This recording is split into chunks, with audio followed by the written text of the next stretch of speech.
कृतनवद्वन्द्वं परं ब्रह्म नराकृते सौन्दर्यसार सर्वस्वं वन्दे नन्दात्मजं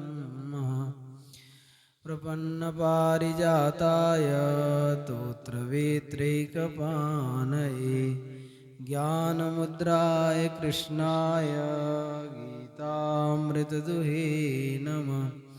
वसुदेवसुतं देवं कंसचाणूरमर्दनं देवकी परमानन्दं कृष्णं वन्दे जगद्गुरुं। वंशीविभूषितकरान्नवनीरदावात् पीताम्बरादरुणबिम्बफलादरोष्टात् पूर्णेन्दुसुन्दरमुखादरविन्दनेत्रात् कृष्णात् परं किमपि तत्त्वमहं न जाने। नवजलधरवर्णं चम्पकोद्भासिकर्णं विकसितनलिनाश्यं विस्फुरन्मन्दहास्यं कनकरुचिदुकूलं चारुवरहावचूलं कमपि निखिलसारं नौमि गोपीकुमारम्। वन्दे मुकुन्दमरविन्दजलायदाक्षं कुन्देन्दुशङ्खदशनं शिशुगोपवेशम् इन्द्रादिदेवगणवन्दितपादपीठं वृन्दावनालयमं वसुदेवसूनुं ध्येयं सदा परिभवग्नमभीष्टदोहं तीर्थास्पदं शिवविरिञ्चिनुतं शरण्यं। भृत्यार्तिहं प्रणतपालभवाब्धिपोतं वन्दे महापुरुषते चरणारविन्दम्। प्रह्लादनारदपराशरपुण्डरीक व्यासाम्बरीशशुकशौनकभीष्मदाल्भ्यां रुक्माङ्गदार्जुनवसिष्ठविभीषणादीन् एतानहं परमभागवतान् नमामि। वाञ्छाकल्पतरुभ्यश्च कृपासिन्धुभ्यैव च पतितानां पावनेभ्यो श्रीवैष्णवेभ्यो नमो नमः। भक्त भगवंत गुरु चतुर्नाम वपुएक इनके पद वंदन किए नाशै विघ्न अनेक। जय जय श्यामा जय जय श्याम जय जय श्री वृंदावन धाम। जय जय श्यामा जय जय श्याम जय जय श्री वृंदावन धाम।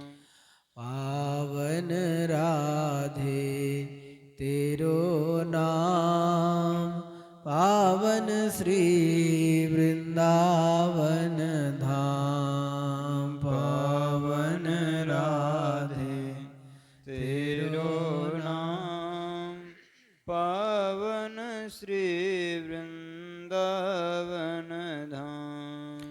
जय बरसानो जय नंदग्राम रावल गोकुल अति अभिराम। जय बरसानो जय नंदगाम रावल गोकुल अति अभिराम।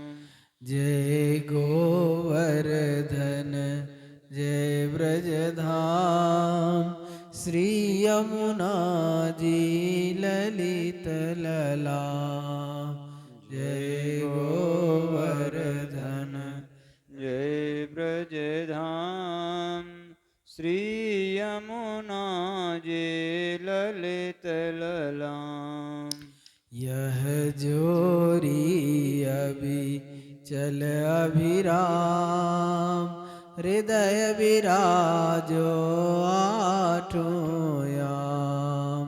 यह जोरी अभी चल अभिराम, हृदय विराजो आठों याम।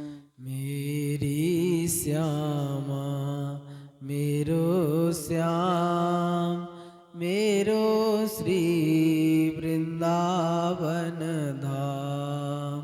मेरी श्यामा मेरो श्याम, मेरो श्री वृंदावन धाम। जय जय श्यामा जय जय श्याम, जय जय श्री वृंदावन धाम। जय जय श्यामा जय जय श्याम, जय जय श्री वृंदावन धाम।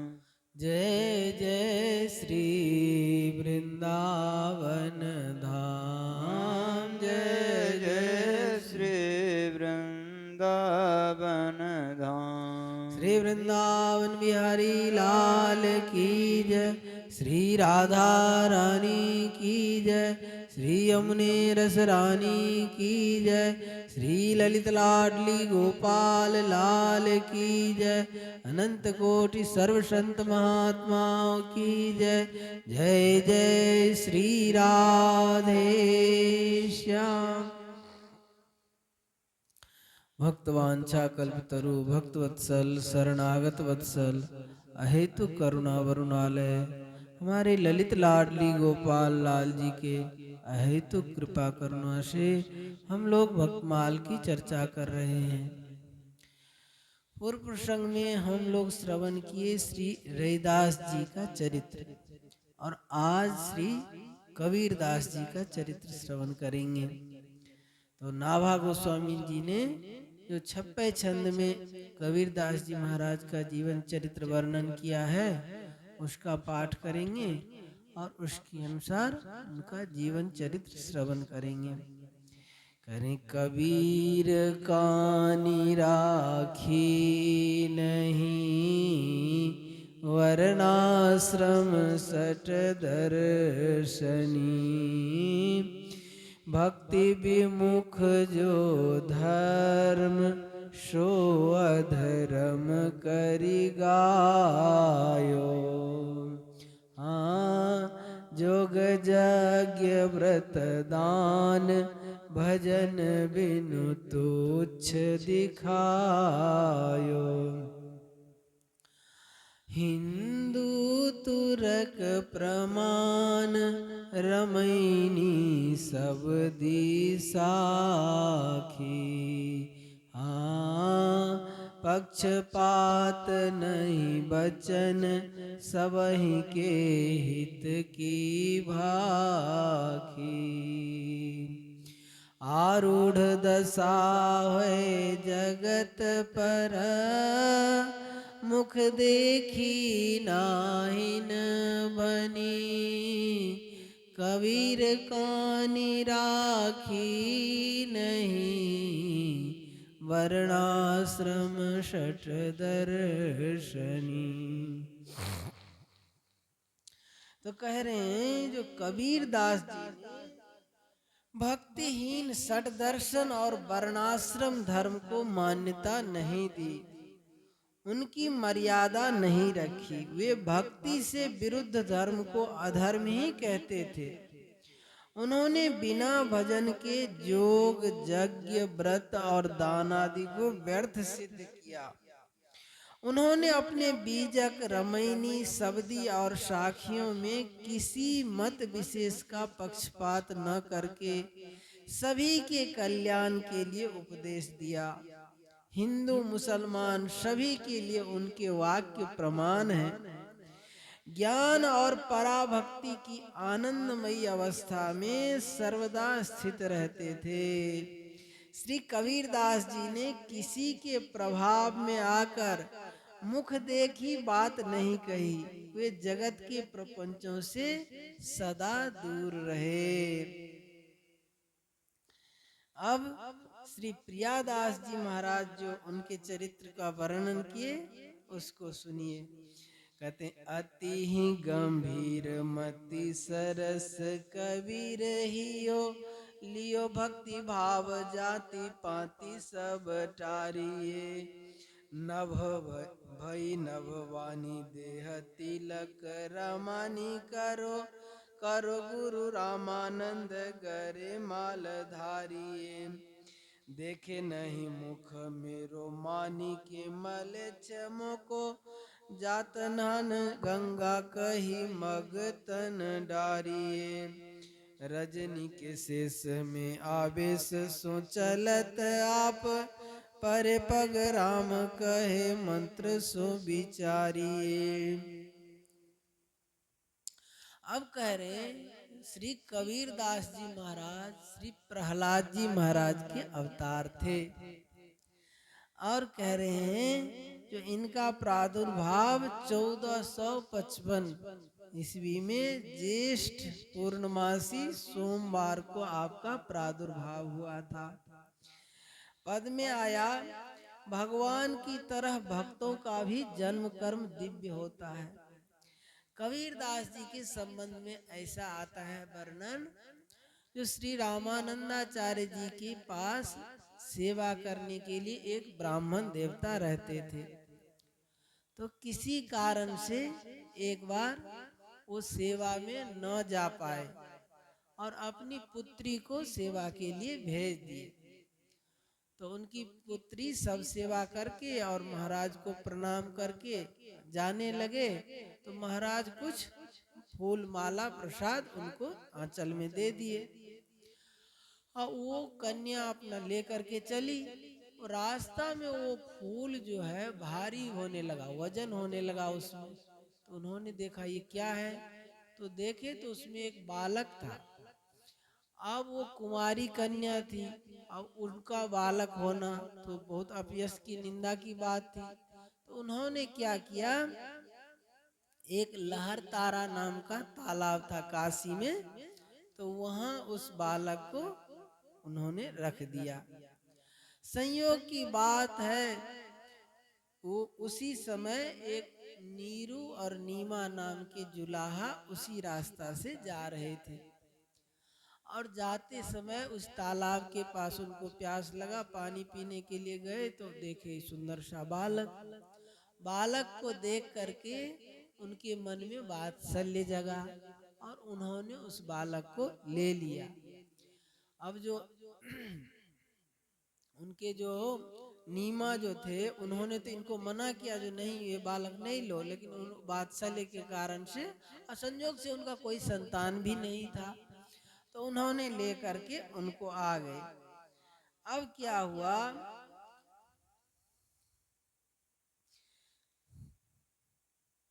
जब ये रहते थे और कुछ लोग जो है इनको अब जाकर के उनका पालन पोषण करने लगे। तो पालन पोषण करते समय ये वैसे जैसे रविदास जी महाराज दूध नहीं पीते थे, ऐसे भी ये भी अपने माँ का दूध नहीं पीते थे। तो वहां पे जो है माता पिता को बड़ी चिंता हुई। तो स्वामी रामानंदाचार्य जी ने अपने प्रिय शिष्य अनंतानंद जी को एक जड़ी दे करके भेजा उनके पास। उनका नाम था, जरी का नाम था सुचामुची। सुचामुची नाम का एक जरी था, उनको दे करके भेजा और कबीरदास जी ने उनको ही चूसने लगे। उनको चूसने के बाद आगे चल करके उस जड़ी बूटी का नाम हो गया कबीर बूटी, क्योंकि उसी से उनका जीवन रक्षा हुआ था।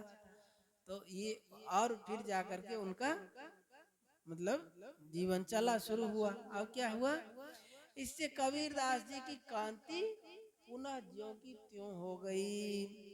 अब कुछ महानुभाव ऐसे कहते हैं कि कबीरदास जी का प्रादुर्भाव काशी के लहर तारा तालाब में कमल के एक परम मनोहर पुष्प के ऊपर बालक के रूप में हुआ था।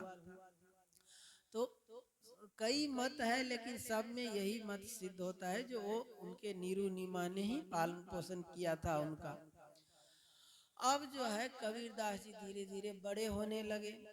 अब बड़े होने लगे तो एक दिन आकाशवाणी हुए। उनके माता पिता जो है, जैसे मुस्लिम धर्म में होता है, तो वो नमाज पढ़ाना उनको वहाँ पे मदरसा में नाम लिखवाने के लिए गए। तो वो जो है कबीरदास जी कुछ पढ़ते ही नहीं, जानबूझ करके। अब ये तो सब जानते थे, जैसे जड़ भरत जी के चरित्र में आता है ना, उनके पिताजी कहीं ब्राह्मण बालक है, कुछ तो कम से कम गायत्री संध्या वंदन तो पढ़ना सीख लो। तो बार बार उनको पढ़ाते राम तो बोलते आम, सब उल्टा ही बोलते, जानबूझ करके बोलते थे। ऐसे ही कबीरदास जी को पढ़ाते, जो मास्टर सब थे वो पढ़ाते, लेकिन वो पढ़ते ही नहीं, वो जानबूझ करके नहीं पढ़ते थे। अंत में वो मास्टर सब आकर के इनके माता पिताजी को कह दिए, जो मैं हम हाथ जोड़ते, इस बालक को हम नहीं पढ़ा सकते। ये केवल राम राम बोलते। कबीरदास जी का भगवान के राम नाम में जन्म से ही उनका अनुराग था। अब क्या हुआ, थोड़े दिन के बाद इनको आकाशवाणी हुई, जो तिलक धारण करो और तुलसी कंठी पहनो और भगवान गुरु रामानंद जी को गुरु बनाओ। अब ये सोचे रामानंदाचार्य जी तो म्लेच्छ का मुंह भी नहीं देखते, अब वो हमको दीक्षा कैसे देंगे। तो आकाशवाणी ने कहा ऐसा है, और रामानंदाचार्य जी सुबह सुबह जाते गंगा स्नान करने के लिए, तो तुम जाकर के सीढ़ी में पड़ जाना। और वो वैसे ही हुआ। रामानंदाचार्य जी सुबह सुबह जा रहे थे और सीढ़ी में उन्हीं के सिर पे पैर पड़ गया। तो रामानंदाचार्य जी बोले राम राम कहो, तो वैसे ही राम राम को ही मंत्र मान लिए। अब मान करके फिर जा करके अपना द्वादश तिलक करके और कंठी माला पहन करके और राम राम वाला ओढ़नी ओढ़ करके, और कोई पूछते जो किनके शिष्य हो, तो कह देते रामानंदाचार्य जी का शिष्य हूँ। अब जो है ऐसे करके रहने लगे। अब लोग सब मजाक उड़ाते, जो देखो रामानंद कबीरदास जी के नाम से अब रामानंदाचार्य जी का भी बदनामी हो रहे। सोच रहे हैं क्या लोग क्या कह रहे हैं, कि देखो चेला बनाने का कितना भूख है। हिंदुओं को तो बनाते थे चेला सो चेला, देखने के लिए कहते जो म्लेच्छों का मुंह भी नहीं देखते हैं, और चेला बनाने के लिए जुलाहा को भी चेला बना दिए। तो लोग तो तरह तरह की बातें करते। अब रामानंदाचार्य जी के पास ये धीरे धीरे समाचार पहुंचा, तो महाराज एक जुलाहा है और वो आपको कहता है आप उनके गुरु जी हैं। तो उनको बुला करके कहे, पूछे तो भाई तुम किसका शिष्य हो, तो उन्होंने कहा रामानंदाचार्य जी का। तब उन्होंने फिर वो गंगा घाट पे जो हुआ था लीला, वो बात बताई। तो रामानंदाचार्य जी फिर बड़े खुश हुए, बड़े खुश होकर के फिर उनको हृदय से लगाए, और फिर कहीं जो कहते लोग कहने दो, तुम उसी अनुसार करो। अब क्या हुआ, कहते हैं जो माला तिलक के संबंध में, ये बड़े सुंदर तिलक लगाते और खूब माला पहनते। तो एक वो भक्त जो रसखान जी है ना, तो रसखान जी के प्रसंग में आता है, जो 200 माला पहनते थे, गले में 200 माला पहनते थे। तो लोग पूछते जो महाराज इतना इतना हिंदू जो है, हिंदू वैष्णव हैं, वो भी 2-4 कंठी माला, ज्यादा से ज्यादा 5 माला पहनते हैं, पंच माला धारण करते हैं। आप इतने सारे माला क्यों पहन रखे हैं? तो वो कहते देखो, छोटे आदमी को तरने के लिए छोटी नौका, अब बड़े आदमी को तरने के लिए बड़ा ज्यादा सामान तरना हो तो बड़ा नौका चाहिए। तो ऐसे ही हिंदू लोग के थोड़ा बहुत पाप होंगे, इसीलिए 2-4 माला करते हैं। हम बड़े भारी पापी हैं, इसलिए हमारे तरने के लिए तुलसी की ज्यादा कंठी माला चाहिए, इसीलिए हम 200 कंठी माला पहनते हैं।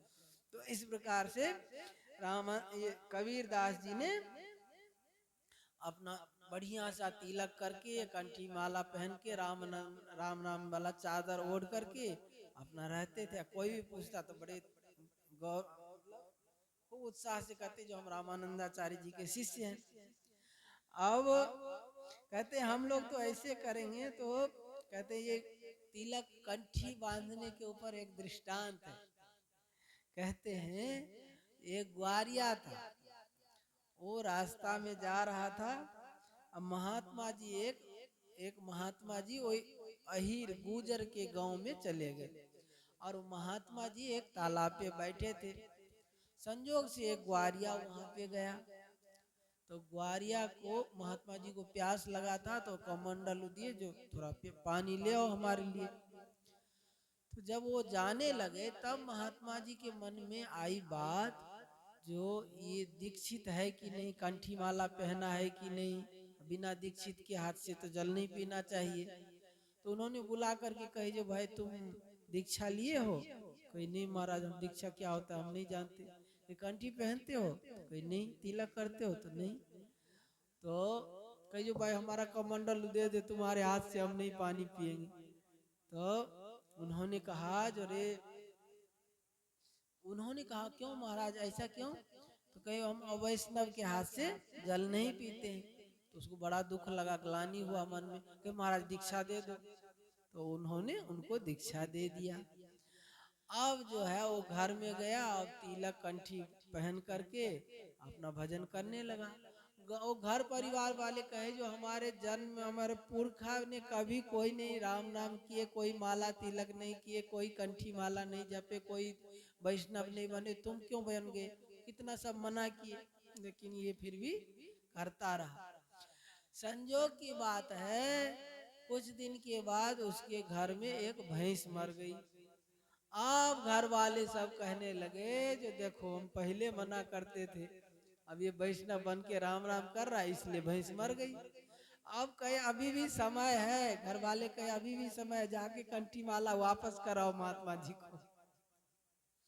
तो वो बेचारा क्या करे, घर वाले ज्यादा जोर दिए तो गया महात्मा जी के पास। महात्मा जी को कहे महाराज ऐसी ऐसी स्थिति है। तो उन्होंने सोचा, उन्होंने उसको समझाया जो देखो दीक्षा लेने से तो जितना घर का अलाय बलाय होता है सब एक आदमी को भोगना पड़ता है। तो तुम्हारे घर में और तो कोई नहीं मरा, एक भैंसा ही मरा। और यदि दीक्षा कंठी तिलक वापस करते हैं तो पूरे घर के घर सुहा हो जाते हैं। तो जाओ घर वाले से पूछ करके आ जाओ। तो गया पूछने के लिए। तो जब ऐसी बात सोचा तो कहे जो नहीं नहीं तब तो ठीक है, तब तुम भजन करो। तो ऐसे भजन करने लगा, फिर राम भजन करने लगे। और उसके बाद क्या हुआ, तो श्री रामानंदाचार्य जी सकुचाएगे। और रामानंदाचार्य जी के पास जब ये उन्होंने इनको हृदय से लगाया कबीरदास जी को, उसके बाद कबीरदास जी अपना स्वच्छंद रूप से भजन करने लगे। अब कबीरदास जी के घर में निर्वाह के लिए एक उनके पत्नी थी और एक बेटा कमाल और एक बेटी का नाम कमाली, और उनके माता पिता नीरू नीमा, ये इतने परिवार थे। उसमें भी उनके पिता का स्वर्गवास हो गया था, केवल माँ थी और पत्नी और बेटा बेटी। अब निर्वाह करने के लिए वो कपड़ा बुनते थे, कपड़ा बुनने का काम करते थे और राम जी का नाम लेते रहते थे और राम जी का लीला चिंतन करते थे। उनकी उपासना की विचित्र रीति सबसे न्यारी थी, उसका वर्णन कैसे करूं, अर्थात वह वाणी का विषय नहीं है, अनुभव की चीज है। कपड़ा उतना ही बुनते थे जितने में निर्वाह हो जाए। जैसे रैदास जी के भी चरित्र में आया, जो जूता उतना ही बीनते जिससे निर्वाह हो जाता, उसी में आकर के उसी से अपना घर परिवार भी चलाते और संतों की सेवा भी कर देते। ऐसे ही कबीरदास जी इतने ही कपड़ा बुन करके बेचने जाते जिससे अपना निर्वाह हो जाता। एक दिन वो कपड़ा बेचने के लिए बाजार में गए थे, तो एक संत आकर के कहे जो भाई हमारे कपड़ा पहनने के लिए नहीं है, कपड़ा दे दो। तो आधा थान की जरूरत है, तो ये आधा थान फाड़ करके उनको दिए। तो उन्होंने कहा आधा थान से नहीं होगा, हमको पूरा थान चाहिए। तो उन्होंने कही जो चलो जब ऐसे ही आप विचार करके आए, निश्चय करके पूरा थान ही लेना है, तो ले जाओ। अब जीविका निर्वाह का साधन तो वही था, जो कपड़ा बेच करके जाएंगे तो जितना मूलधन होगा और उस ब्याज के धन से अपना घर परिवार चलेगा, और मूलधन से और फिर कपड़ा बनाने का उद्यम करेंगे। अब ये जब कपड़ा ही सब था नहीं, बिक गया, तो अब क्या करें, किस मुंह से जाएं घर में। इधर घर में पत्नी माँ बेटा बेटी सब भूखे बैठे हैं, अब ये जाएं कैसे। तो ये क्या किए, घर नहीं गए, वहीं जाके कहीं छिप गए। जब 2-3 दिन बीत गया, अब ये घर गए ही नहीं। और भगवान का तो विरध है, जो ये यथा माम प्रपद्यन्ते ताम तथे भजाम, अनन्य चेता सत्तम यो माम स्मरति नित्य स तस्याहम सुलभ पार्थ तस्याहम सुलभ पार्थ नित्य युक्त योगिना। ऐसे तो उन्होंने भगवान को उसका योगक्षेमम बहाम्यम आए न गीता जी में, तो ऐसे भगवान को चिंता होने लगी उनका, उनके योगक्षेम बहन का। जब ये कबीरदास जी यहाँ आके छिप गए तो भगवान क्या किए, भगवान एक बैलगाड़ी में एक साहूकार का रूप धारण करके और खूब अच्छा अच्छा बढ़िया सामान, चावल तेल घी दाल सब, और काजू किशमिश मेवा ये सब भी, और मुहर का थैली भी, सब कुछ ले ले करके गाड़ी भर करके और कबीरदास जी के घर में पहुंचे। और कबीरदास जी की माता मना करते, जो भाई हमारे कबीर के, कोई पूछते जो भाई किसका सामान है, तो भगवान गरज के कहते जो कबीर सेठ का है, कबीर सेठ का सामान है। तो ऐसे करके भगवान उनके घर में सारा सामान लेकर के पहुंचाए। जबकि उनकी माता इनको मना करते थे, जो नहीं नहीं हमारा बेटा कबीर जो है वो नहीं लेते दूसरे का सामान, लेकिन फिर भी उन्होंने भगवान ने सब कुछ रख दिया उनके वहां। अब कबीर दास जी के घर पर उनकी स्त्री माता पुत्र ये सभी रास्ता देख रहे थे, घर में भोजन की सामग्री का अभाव है। तब ये भगवान ने ये लीला की, सब लेकर के घर में पहुंचाए। अब कबीर दास जी की पत्नी का नाम लोई, और ये जो है माता कहती कि कोई सेठ साहूकार दूसरे का होगा, कबीर नाम का कोई दूसरा आदमी होगा, उसका सामान होगा, हमारा कबीर के पास इतना धन कहाँ से आएगा। तो लेकिन भगवान ने एक भी बात नहीं मानी, उसकी माल होगा। बहुत बहुत बड़ी नगरी काशीपुरी आप भूल गए मालूम पड़ता है। तब भगवान ने कहा नहीं, सब उन्हीं कबीर का माल है, स्वामी रामानंद जी का जो चेला है उसी का सब माल है। माता चिल्लाती रही पर भगवान उनकी एक नहीं सुने, सब माल उतार कर रमते राम अपने चले गए। तब कुटुंब परिवार वाले बड़ी सहानुभूति पूर्वक आकर सब माल मत्ता संभालने लगे। तुरंत एक नया मकान खरीदकर सब माल उसमें धरा गया। परिवार को 3 दिन भूखे बीता, तब तो किसी ने एक नहीं पूछी। देखिए हम कहे ना, अर्थ में जो है 15 अनर्थ होते हैं। अभी आपके पास कुछ नहीं है तो कोई पूछने वाला नहीं रहेगा। अभी आपके पास कुछ थोड़ा धन हो जाए तो देखिए 10-20 आपके साथी मित्र बन जाएंगे और 10-20 आपके दुश्मन भी बन जाएंगे। तो अभी 3 दिन से भूखे थे, तब तक कोई नहीं पूछने वाले आए परिवार वाले। आज जब भगवान ने सब सामान दे दिया तो सब उसको संभालने के लिए आ गए। कह रहे हैं जो संसारी लोगों की यही रीति है, स्वार्थी लोग सुख संपत्ति में सगे होते हैं। अब क्या हुआ, 3 दिन के बाद जब कबीर दास जी लौटकर घर नहीं आए तो 2-4 आदमी उन्हें ढूंढ कर लिवा लाए, उनके खोज करके 2-4 आदमी ले आए। घर आकर कबीर दास जी ने सब बात सुनी, जो भगवान ने ऐसा ऐसा एक आदमी आकर किए हैं, सब जो बताए। तो वो भगवान की लीला समझ करके सोचे जी ये कौन कर सकता है, ये तो भगवान के सिवा और कोई नहीं कर सकता है।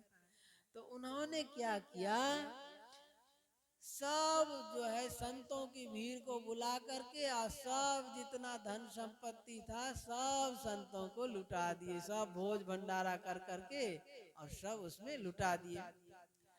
अब ताना बाना छोड़ करके अब सोच लिए, जब भगवान हमारे रक्षक हैं, हमारा भरण पोषण करते हैं, तो फिर वो जो निर्वाह के लिए ताना बाना बुनते थे, कपड़ा बुनते थे, वो भी छोड़ दिए, पूरा भगवान के भरोसे रह गए, सब छोड़ करके भगवान का भजन करने लगे। अब क्या हुआ, हृदय में आनंद की बाढ़ आ गई। यह सुनकर जब सब धन संपत्ति संतों को बांट दिए, तब अब ब्राह्मण लोग को बड़ा धैर्य छूट गया, और आकर के ब्राह्मण लोग दौड़ते हुए आए, और कबीर, क्यों रे कबीर, तूने सारा धन संपत्ति ये मुनि बैरागियों को बांट दिया, ये बड़ा उनका सम्मान किया, और हमको नहीं दिया, ये हमारा बड़ा भारी अपमान किया। अब कहे, जो शूद्रों को धन दे दिया तुमने, अब या तो हमें भी धन ला के दो, नहीं तो यहाँ से घर छोड़ करके बाहर जाओ। अब बताओ, कबीर दास जी की माता ने खोज कर लाने वाले को 5 रुपया देने को कहा था, तो कई लोग मिल करके जाकर कबीरदास जी को खोज के ले आए। और जगत में सब पैसा का ही खेल है, भगवान का अत्यंत करुणामय स्वभाव है, तो वो बहुत शीघ्र पर दुख से द्रवीभूत हो जाते हैं, फिर भक्त के दुख को भला कैसे देख सकते हैं। तो अब क्या हुआ, जब कबीरदास जी ने कहा, क्यों जी, मैं यहाँ से उठकर दूसरी जगह कहाँ जाऊं। कबीरदास जी को जब ब्राह्मण लोग कहे, या तो हमको धन दो, नहीं तो यहाँ से छोड़ के जाओ, तो कहे भाई हम कहाँ जाएं, और मैं आप लोगों को, कहीं हम चोरी करके थोड़ी लाए थे, हम कहाँ से लाएंगे जो आपको धन देंगे। मैंने किसी की चोरी नहीं की, किसी की रास्तागीरों को लूटा नहीं, मैं तो भगवत गुणानुवाद गाता हूँ और उसी में मगन रहता हूँ। यह सुनकर ब्राह्मणों ने कहा, तुमने साधुओं को अन्न धन देकर उसका सम्मान किया, और हम लोगों को न देकर हमारा बड़ा भारी अपमान किया। अब यदि हम लोगों को तुम अन्न धन दो, तभी हमारा तुम्हारा जीवन है, नहीं तो या तो हम मरेंगे तुम्हारे पास, नहीं तो तुमको मारेंगे। गजब है, कहते अन्यथा अनशन करके हम मर जाएंगे, नहीं तो तुमको मारेंगे। कबीरदास जी ने कहा, अब मेरे घर में तो कुछ है नहीं, आप लोग घर में घुसकर देख लीजिए, यदि कुछ हो तो ले जाइए, और यहीं बैठे, कहे जो यदि आप नहीं मानते हैं तो आप लोग यहीं बैठिए, और हम जाते हैं मंडी में, बाजार में, जो कुछ मिलेगा धन कमा के लाएंगे, उससे आपको दे देंगे। तो इस प्रकार उन्होंने संकट को पिंड छुड़ाया। कबीरदास जी के अब कैसे करें भाई, जबरदस्ती है, अब इसको क्या करें, तो इस आफत को पिंड छुड़ाने के लिए वहां से ये बात कह करके, जो भाई आप लोग बैठिए, हम कमा के लाते हैं फिर आपको देंगे, ऐसे बात कर करके वहां से निकल गए, और निकल के जा करके फिर से जाके छिप गए कबीरदास जी। विचित्र लीला है ठाकुर जी का। इसी समय भगवान ने क्या किया, कबीरदास जी का रूप धारण करके आए, और बहुत सा धन लाए, और उन्होंने आदर पूर्वक ब्राह्मणों को धन देकर उनका समाधान किया। वे लोग धन लेकर के बड़े सुखी हुए। इस प्रकार भगवान ने अपने भक्त की उज्जवल कीर्ति को संपूर्ण जगत में प्रकाशित किया। क्या हुआ, भगवान बड़े विचित्र, वो जैसे पहले लेके आए थे उससे भी विशेष रूप में सब चावल दाल आटा घी काजू किशमिश बादाम सब कुछ भर भर के भगवान लेकर के आए, और सबको बढ़िया से अच्छी तरह से सीधा सामान दे करके, फिर मुहरों की थैली भी लेके आए थे, वो भी दिए सबको, सब ब्राह्मण को देते। मुहर के नाम पर तो सब काशी के जो बड़े बड़े त्यागी तपस्वी ब्राह्मण भी श्री कबीरदास जी के यहाँ सीधा लेने आए। ब्राह्मणों ने श्री कबीर रूपधारी भगवान के हाथ से खूब दान दक्षिणा पाया। धन्य है इनके भाग्य, आखिर है तो काशीपुरी के निवासी।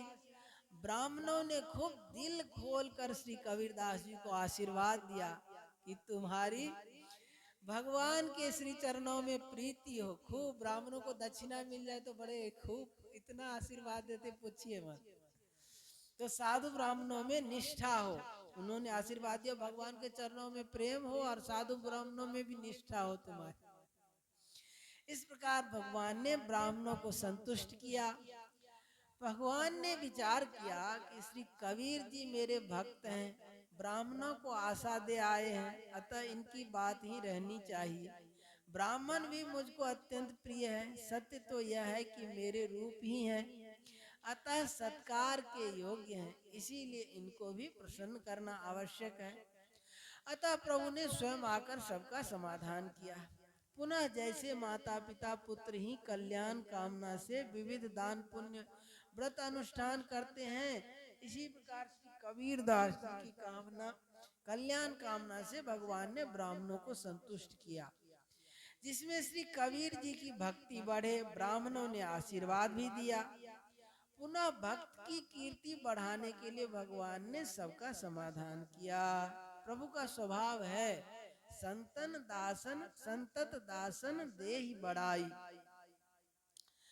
अब प्रसंग बस एक बात निवेदन कर दूं, यदि आशीर्वाद लेना हो तो ब्राह्मणों से लीजिए, भोजन भर इनको खूब चकाचक करा दो और आशीर्वाद से घर भर लो, बढ़िया से भोजन करा दीजिए, खूब आशीर्वाद देंगे। ये अपने आशीर्वाद द्वारा दूसरों का घर धन धान्य से भर देते हैं। कोई कह दे कि पंडित जी व्यापार में फायदा नहीं हो रहा है, तो ब्राह्मण कहेंगे अनुष्ठान कराओ, श्री सूक्त लक्ष्मी सूत्र का जाप कराओ, मालो माल हो जाओगे। सचमुच वे मालो माल हो भी जाते हैं, परंतु ये तो धोती लोटा और कुछ द्रव्य पर ही संतुष्ट हो जाते हैं। ब्राह्मण को तो क्या भोजन थोड़ा दक्षिणा दो, लेकिन आशीर्वाद से खूब धन धान दे देते। विचित्र बात यह है कि अपना घर भरने के लिए ये कभी प्रयत्न नहीं करते, यही इनकी शोभा है ब्राह्मणों की। अब क्या हुआ, ब्राह्मणों को संतुष्ट करके भगवान ने ब्राह्मण रूप धारण किया और वहां पहुंचे जहां श्री कबीरदास जी छिपे हुए थे। वहां जाकर के भगवान ने कबीरदास जी के कहा, जो तुम यहाँ पड़े हो, अरे चलो कबीरदास जी को वहां देखो कितना माल लूट रहा है। कबीरदास जी को ही कह रहे। तो सी कबीरदास जी के वे 2.5 सेर अन्न देते, इसीलिए अब तू देर मत कर, वहीं चला जा जल्दी से। तो श्री कबीरदास जी घर को आए और सब समाचार देख सुनकर प्रेमानंद में पूर्ण रूप से मग्न हो गए। भगवान के द्वारा किए गए नए नए कौतुकों से और वैभव की वृद्धि से परम अकिंचन भक्त श्री कबीर दास जी का धैर्य कैसे रहे। बढ़ती हुई प्रतिष्ठा को घटाने के लिए श्री कबीर दास जी ने नए नए कौतुकों की रचना प्रारंभ की। एक दिन आपने एक वेश्या को अपने साथ में ले लिया। उस समय ऐसा मालूम होता था कि भजन भाव को छोड़कर ये उसी रंग में रंग गए हैं, परंतु सच्ची बात तो यह थी कि अपने पास अनेक कामनाओं, सब जब इतनी प्रतिष्ठा बढ़ गई तो लोग सब तरह तरह की कामना लेकर के पूछते, महाराज हमको पुत्र हो जाए, हम व्यापार हो जाए, हमारा ये हो जाए, हमारे भीड़ लगा रहता था, लाइन लगा रहता। कितने भक्तों के चरित्र में देखेंगे ऐसे ही होता है। जब भीड़ लगने लगता तो इससे बचने के लिए, अब जैसे पीपा जी के चरित्र में सुने, जहां भीड़ लगता वहां से छोड़ छोड़ के भाग जाते। कितने जगह में भागे, द्वारिका में वहां सब छोड़ छाड़ के भाग गए, फिर वहां आए चिदर चिदरानी के वहां भीड़ लगनी तो वहां से फिर भाग गए। तो ऐसे ही श्री कबीर दास ने उस प्रतिष्ठा से बचने के लिए, वो भीड़ भाड़ को कम करने के लिए उन्होंने ये लीला रची, जो एक बेस्या को लेकर के उसके गले में हाथ दे करके और एक बोतल ऐसे ही ले लिया, लोग सोचेंगे जो शराब पीता हुआ, ऐसे लेकर के, वो भी ऐसे नहीं, बाजार के बीच में जा रहे हैं और अपने पास अनेक कामना। तो भीड़ भीड़ से डरकर इन्होंने यह लीला दिखाई कि मुझे कुमार की समझकर लोग मेरे पास न आवे, मेरे भजन में बाधा न हो। तो सबको डांट कर बांट कर भगवान स्वयं ही। तो अब क्या हुआ, कबीर दास जी को बेश्या के साथ देखकर संत लोग डर गए। संत जन डर गए, मन में सोचने लगे कि ऐसे संत यदि माया से मोहित हो सकते हैं तो हम सरीखे साधारण लोग कैसे बचेंगे।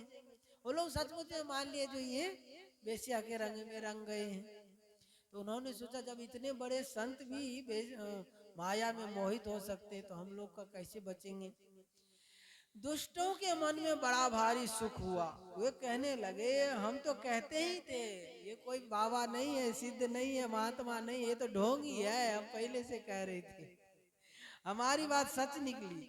श्री कबीर दास जी ने संत और असंतों के ऐसे भाव जाने, तब उनके मन में कुछ दूसरा विचार आया कि संतों के भय को दूर करना चाहिए।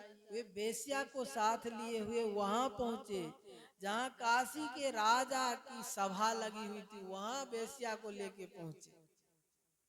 अब क्या हुआ, राजा ने शिष्य होते हुए भी, जबकि कबीर दास जी राजा जो काशी के राजा थे वो कबीर दास जी के शिष्य थे, और राजसभा में जब गए तो उन्होंने फिर उठ के प्रणाम नहीं किया। क्यों, ये देख लिए थे बेश्या वाला चरित्र, सुन रखे थे, और वो सभा के बीच में ही पहुंच गए कबीरदास जी। तो क्या हुआ, उनका सम्मान नहीं किए राजा ने, उनका कबीरदास जी का सम्मान नहीं किया, फिर भी ये वहां बैठ गए, जबरदस्ती वहां बैठ गए। और थोड़ी देर में एक अद्भुत लीला दिखाई। क्या दिखाए, वो जो बोतल ले रखे थे उससे जल यूं डाल दिए वहां पे। तो लोगों ने कहा आपने जल गिरा दिया। तो यह देखकर राजा के मन में कुछ चिंता हुई। उसने पूछा आपने यह क्या किया, जल क्यों गिराया?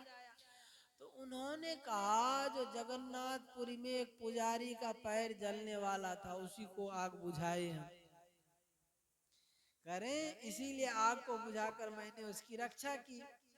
यह सुनकर सभी को बड़ा आश्चर्य हुआ और राजा ने इसकी जांच करने के लिए आदमी को भेजे। आदमी को भेजने से और उन्होंने लौटकर समाचार दिया कि यह कबीरदास जी की बात बिल्कुल सत्य है। तब जो है राजा के मन में बड़ा पश्चाताप हुआ, अरे मैं बताओ इतना सिद्ध संत को प्रतिभाव खराब कर लिया, तो अब क्या करें? तो उन्होंने लोगों को दिखाने के लिए कबीरदास जी ने इस बेश्या को थोड़े समय के लिए पास में रखा और फिर उनको हटा दिया। यह बात भी राजा ने सुनी। एक तो ये जगन्नाथपुरी में आग बुझाने का प्रसंग देखे और फिर ये बात भी सुनी जो कबीरदास जी फिर उस बेश्या को हटा दिए।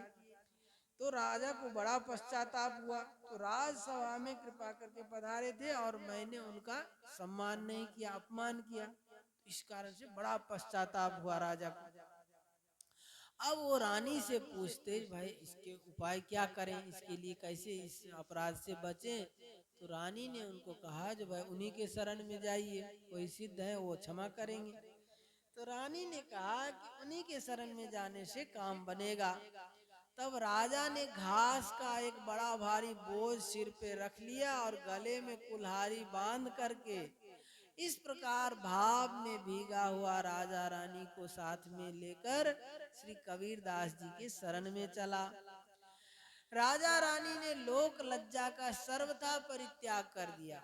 वो ऐसे नहीं गए जो छिप के सीधे चले जाएं, वो बीच बाजार होते हुए ऐसे ही वेश में सिर पे घास की गठरी और गले में कुल्हाड़ी डाल करके, मतलब अपने दीनहीन बन करके, और फिर बाजार होकर निकले। हमने बड़ा अनुचित कार्य किया है, ऐसे सोच सोचकर उनका शरीर प्रतिक्षण छीन हो रहे थे। श्री कबीरदास जी ने दूर से देखा जो राजा आ रहे हैं, तो कबीरदास जी अत्यंत व्याकुल हो गए।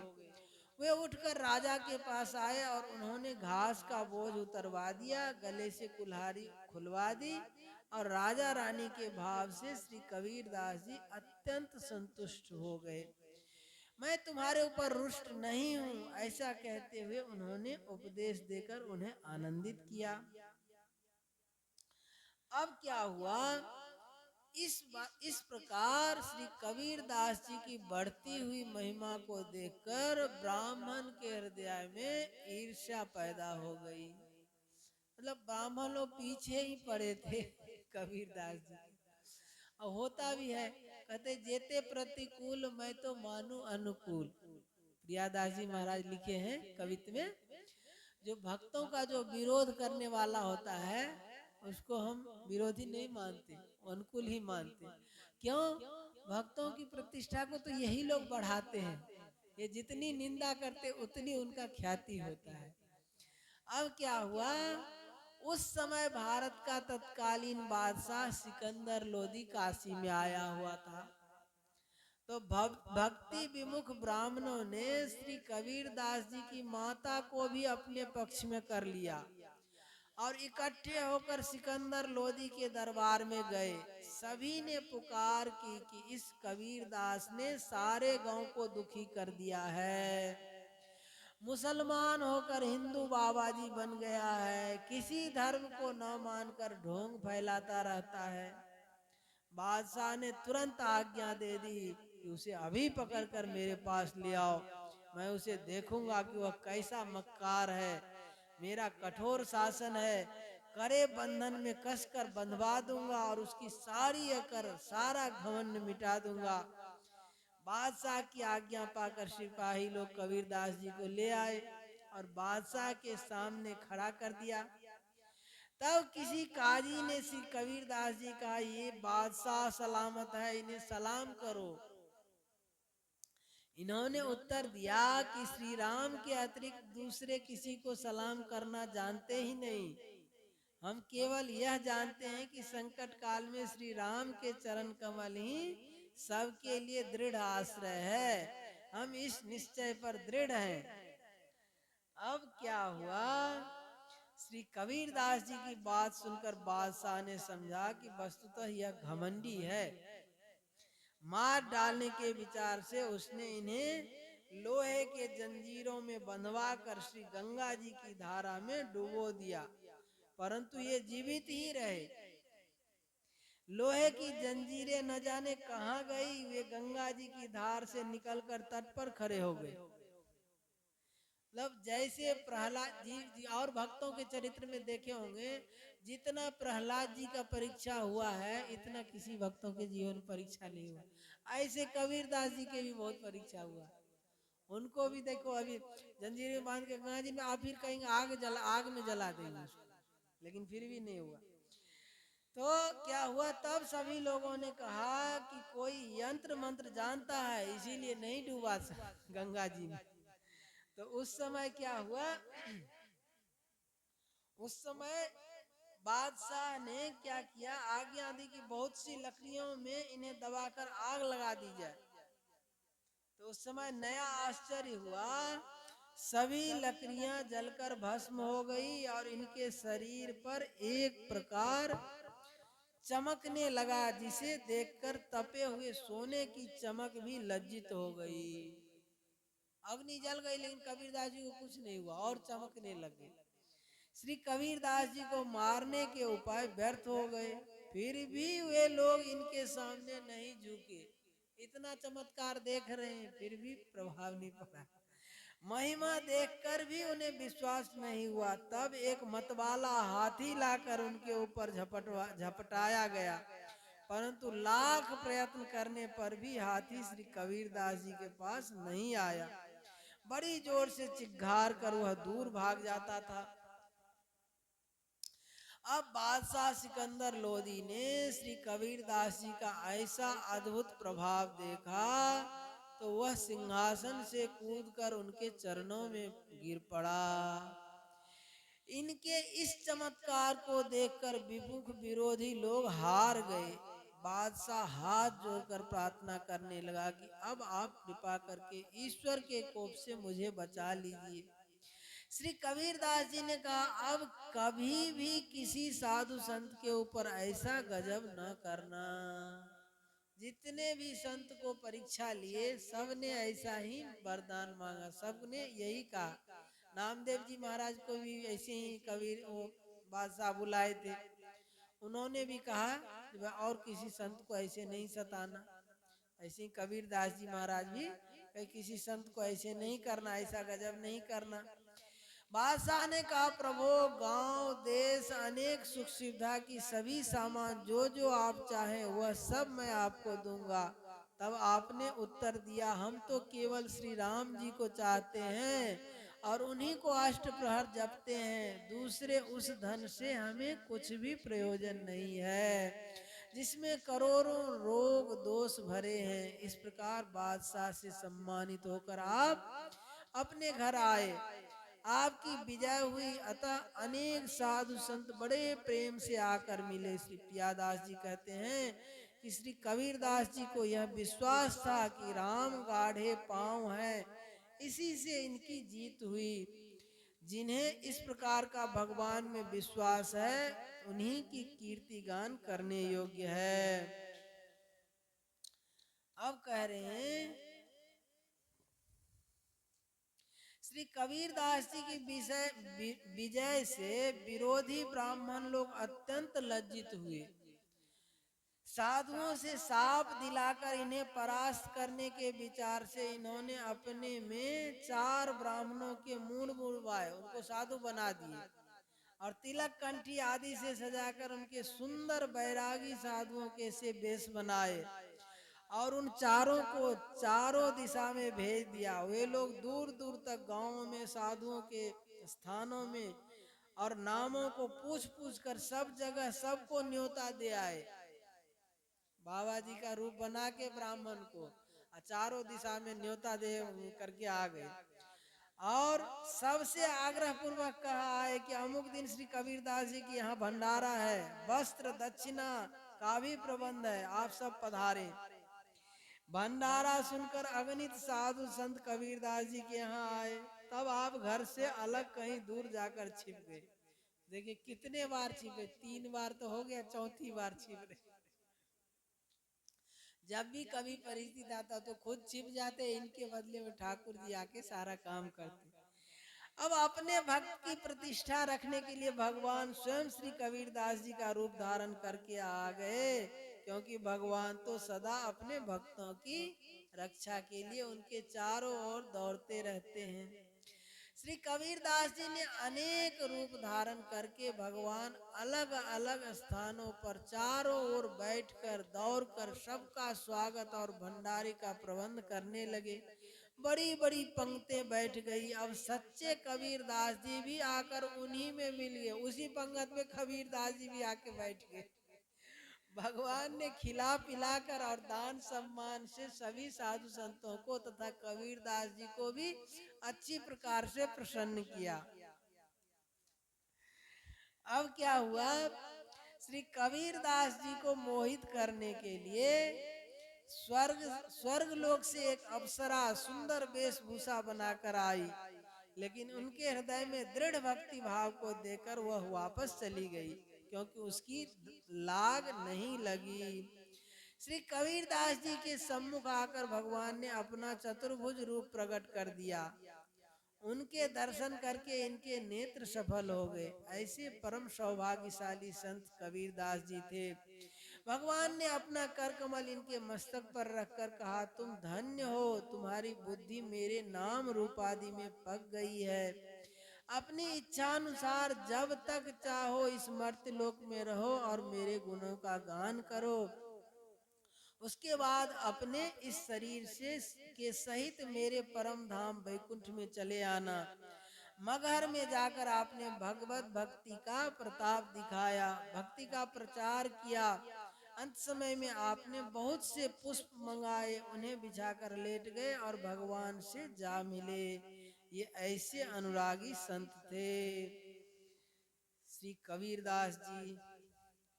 इस प्रकार कबीरदास जी जो मगह में क्यों गए, तो कह रहे हैं जो कबीरदास जी का कहना था कि जो कबीरा काशी मरे राम ही कौन निहोर, अविनाशी की गोद में बेहसत दास कबीर। ऐसे भाव यह था कि काशी में तो सब मुक्ति पाते हैं, सबका कल्याण होता है, भगवान शंकर सबको राम नाम तारक मंत्र सुनाते हैं, लेकिन मैं मगह में मुक्ति पाऊं तब श्री राम का निहोरा समझू।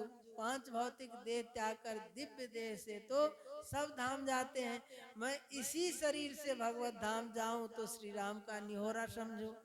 मगह में जाकर सदैव भगवत धाम प्राप्त कर श्री कबीरदास जी ने दिखाया कि देख लो, यज्ञादि साधन बल से सदैव स्वर्ग जाने की कामना रखने वाला त्रिशंकु आज अधर में लटका है, और भगवान नाम के प्रताप से मैं स्वर्ग की कौन कहे भगवत धाम को जा रहा हूँ। बोलो श्री नाम महाराज की जय। तो इस प्रकार श्री कबीरदास जी के संबंध में और बहुत सी कथाएं प्रचलित है, जिनमें से कुछ मुख्य प्रसंगों की यहाँ चर्चा की जाती है। कहते हैं जो कबीरदास जी के कमाल और कमाली नाम की दो संतानें थी। इस संबंध में प्रसिद्ध है कि एक बार प्रयाग कुंभ के अवसर पर श्री कबीरदास जी भी वहां गए थे तथा तत्कालीन बादशाह सिकंदर लोधी भी मुसलमान फकीर शेख तकी को साथ लेकर गया हुआ था। बादशाह कबीर से प्रभावित तो था ही। एक दिन कबीरदास जी के साथ श्री त्रिवेणी स्नान करने गया तो उसी समय एक बालक का मृत शव बहा जा रहा था। शेख तकी ने बादशाह को दिखाकर कहा, हुजूर देखिए कैसा सुंदर बालक है, दुनिया से चल बसा। बादशाह ने श्री कबीरदास जी को संकेत करते हुए शेख तकी से कहा कि ये साहब से मिले हैं, चाहे तो जिवा सकते हैं। श्री कबीरदास जी बादशाह का अभिप्राय समझ गए और यह चमत्कार देखना चाहता है, अतः पुकार कर कहे, ए बालक तू कहाँ बहा जा रहा है, आ मेरे पास। इतना कहते ही वह जीवित होकर लौट पड़ा और आकर उसने कबीरदास जी के चरणों में प्रणाम किया। यह अद्भुत चमत्कार देखकर बादशाह के मुख से बरबस निकल पड़ा। जो कमाल है, कमाल है कहते हैं, जो उसका नाम कमाल रख दिया गया।